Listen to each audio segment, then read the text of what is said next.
So, do you want the good news first or the bad news?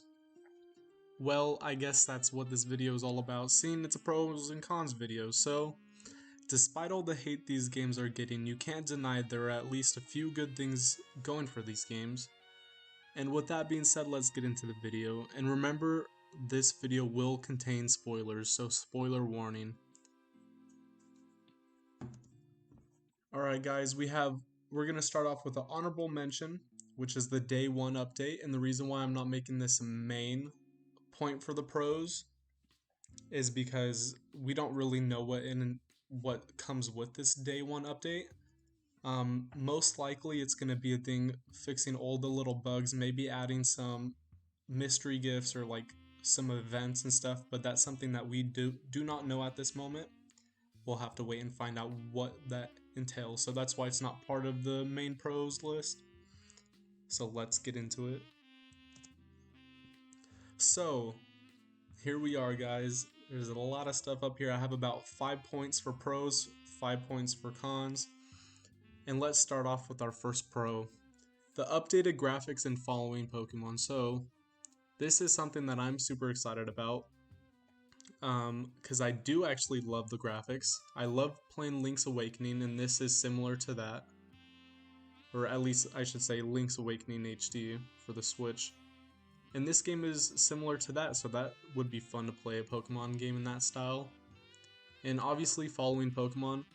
We'll get into a reason and the cons why it's not sort of the best at the same time, but the fact that I get to walk with, say, my Empoleon, you know, I am super excited for that.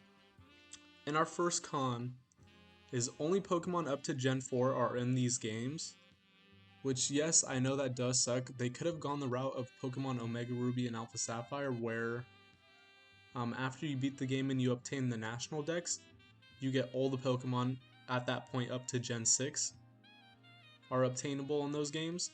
As in these games, you're only able to obtain all the way up to Gen 4, so like I think 493 Pokemon.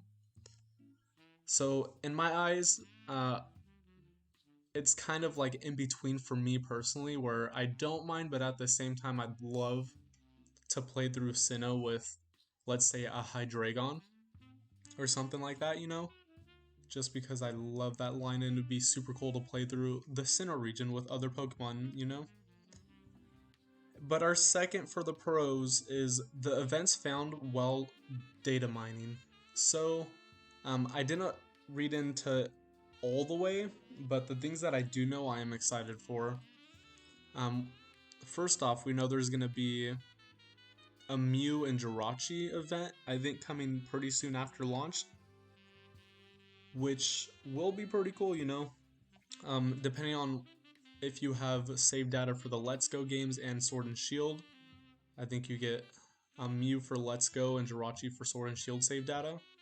And then beyond that, data miners have found the Azure Flute inside of Brilliant Diamond Shining Pearl. So that means there is going to be, or most likely going to be, an Arceus event. Along with, I believe they found the event item for Darkrai and all of that.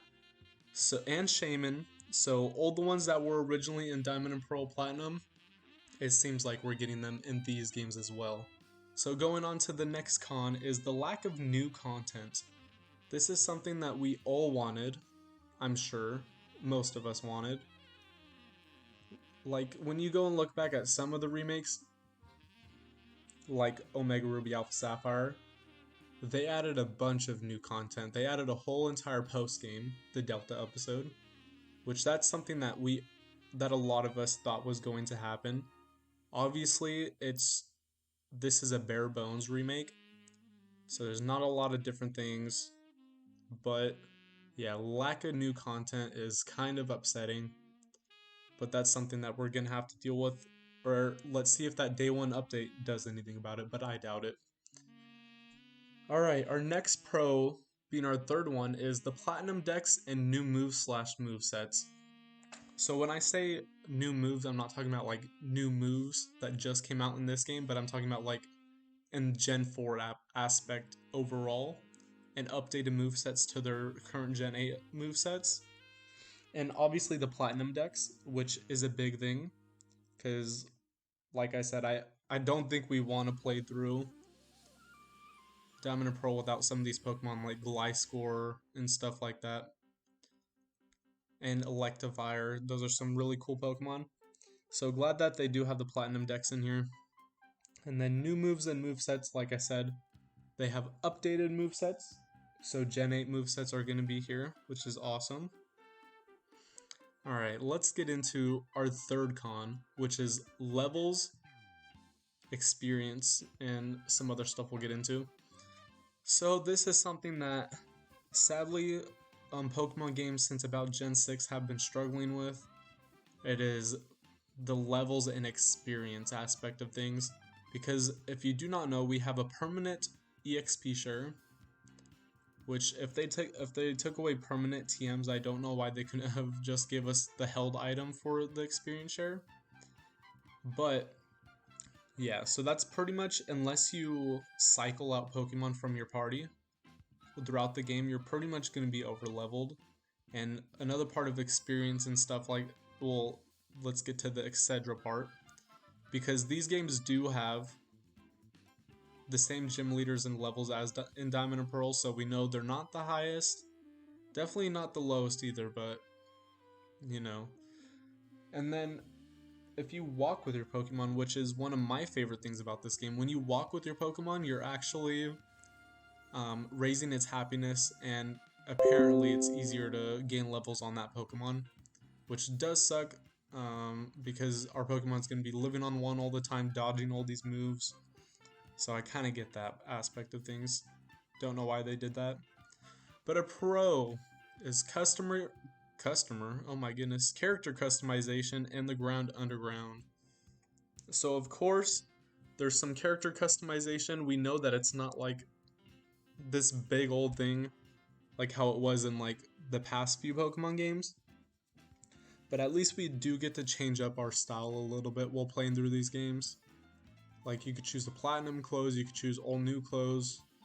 You could do whatever you want with the things that we have available to us.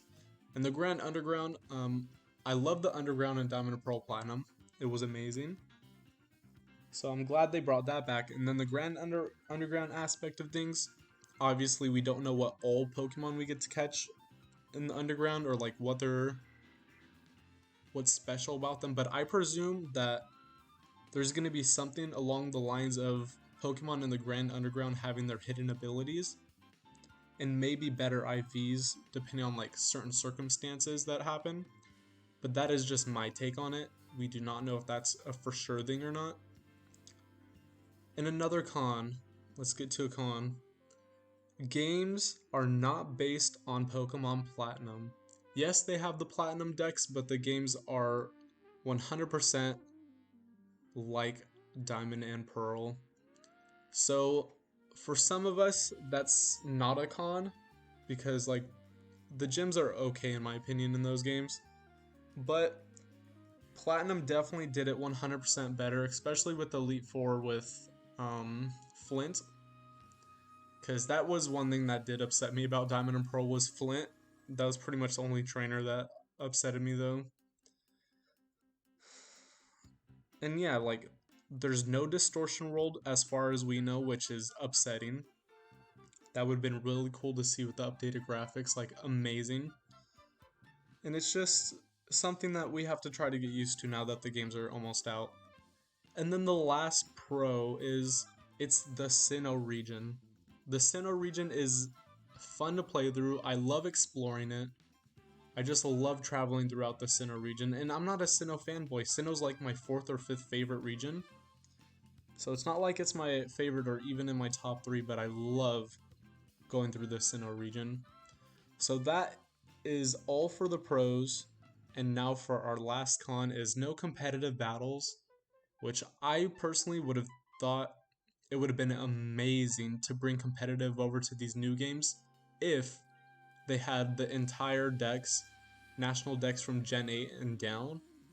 But sadly, we know that is not the case. We're missing out on 4 different generations of Pokemon. If they brought them all here, then there would be no doubt in my mind that these would be the next competitive games. But sadly, it's not. We could still battle and stuff, and I'm pretty sure there's a GTS for trading and stuff like that, but it is sad to me that is a personal con of mine, because that would have been awesome to have a whole bunch of newer Pokemon in these games, and it kind of changed up the style of competitive battling until the next main games come out. Alright guys, thanks for watching, I appreciate it. Yeah, I know this is on PowerPoint, don't judge me, I don't know how to edit videos, so this is the best we're gonna get. But I do appreciate it. Let me know your pros and cons in the comment section below, and I hope you guys have a good day. Peace out.